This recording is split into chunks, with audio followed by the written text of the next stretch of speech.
हो श्रेष्ठ, तसे तुला सांगतो तेच तू पूर्वजन्मी हिमालय पर्वतावर केलेस आणि त्याचं पुण्याने तू मला प्राप्त झालीस.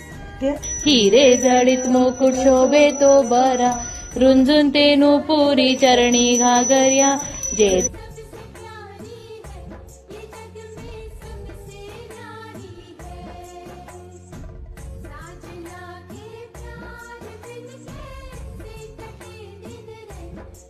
विसरली असेल.